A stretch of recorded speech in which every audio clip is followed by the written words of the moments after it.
Parents, I have a question for you guys. When you send your toddler to daycare, could you have ever imagined them being racially profiled in any sense by their peers or by their teachers? Have you experienced that? Have you personally have experienced that as a toddler? Being racially profiled no more than 2 years of age in some way, shape, or form at your daycare center? My name is Enchxnted Sol, and today I am here to talk about a 2-year-old black toddler that was racially profiled at her daycare in St. Cloud, Florida. So apparently this particular class, known as Building Blocks Academy in St. Cloud, Florida, was doing a role play on the civil rights movement during that time, segregation, Rosa Parks, all of that. During the role play, the black toddler was being played as Rosa Parks, and her white peer classmate was labeled to be a police officer.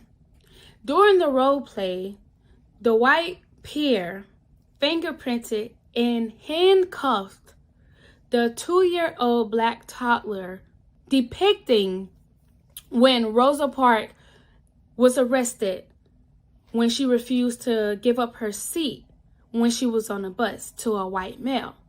One may think, they're kids, they don't know anything, they don't know the harm, they don't see the damage in that, they don't even know history, they don't know nothing about no Rosa Parks, they don't know nothing about no segregation, no civil rights movement, they know none of that. Wrong. First off, I would like to say we need to stop underestimating and undermining our children as if they are Play-Doh, as if they don't have a brain, as if they are not functioning systems just as we are. If anything, children know more than we do. We just tear it down. We just undermine it and belittle it. For we can feel like the big dogs. For we can feel like we're wearing the pants and that we're the one that's in control. But let me say why this is an issue. First off, as children, when you are through that phase of being a toddler up to like 4 years old, 5 years old, I feel you are taking in so much. You are absorbing the community around you, the energy around you, the environment around you. This is a psychological attack that was caused upon these two kids. They're both victims in this case, the white peer and the black toddler. Why? Because for the black toddler, she is being taught that this is what we about. That me as who I am, because of my skin, because of my freedom, my rights to stand up for myself, I am going to be handcuffed. I am going to be in prison, and I am going to be in jail. Instead of using the Rosa Parks movement, instead of using the Rosa Parks rights to empower, to enhance, to acknowledge the freedom, the purpose of the civil rights movement to that black toddler, she was taught because Rosa Parks decided to fight for her freedom, she was in prison. She was sentenced. She had to go to jail. So what does that do on a psychological level? What does that do to the subconscious, to the unconscious brain? Is that, oh no, I can't fight for my freedom. I can't go after what I want. I can't stand for myself truly, because if I do, I have to pay for it. I have to go to hell for it. I have to face jail time for it. And why this is an issue for the white peer?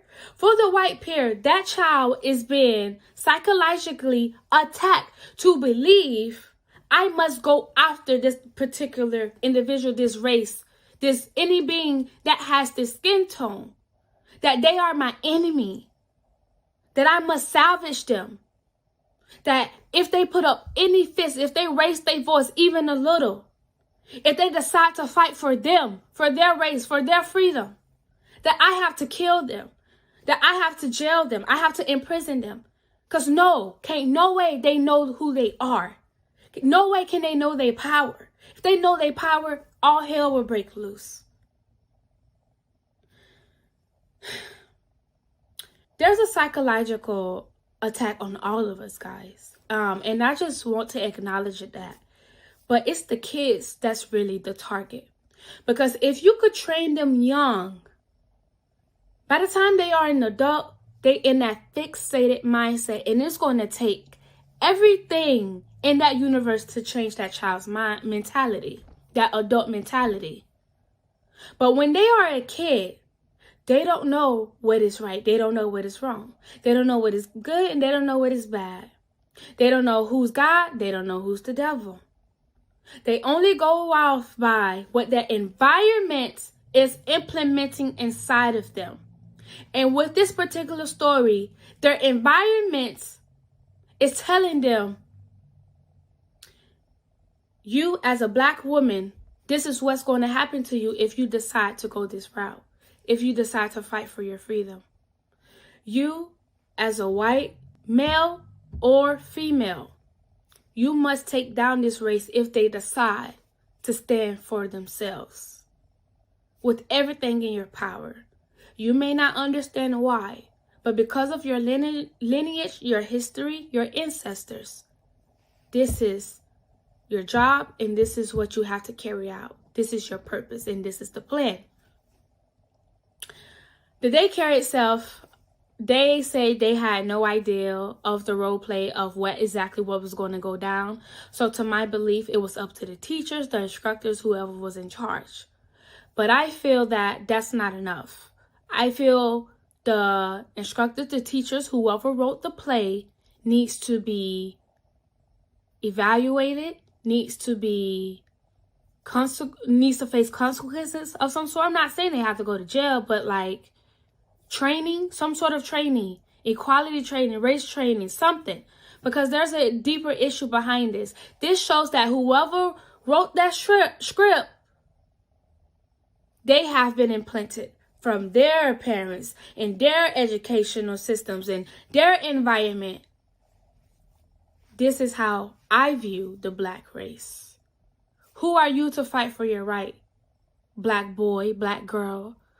Who are you to stand up for your community? Who are you to tell my people that no, we're not accepting this? That no, I'm not getting up from my seat because I'm tired. I've been on my feet all day. I've been walking for miles. And this white man just came out the building where he's been sitting down all day. And you want me to get out from my seat? Where this is the only moment I have had to sit down for you can feel comfortable because you have the entitlement? No. And that's what it has to be. No. And we have to be willing to die behind that no. Just like Rosa Parks was. She was very strong and brave and courageous for the act that she made that day.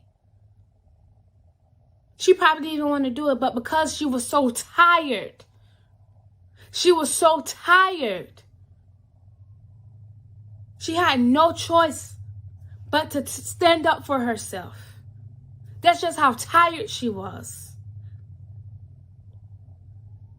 Yeah. Again, my name is Enchxnted Sol.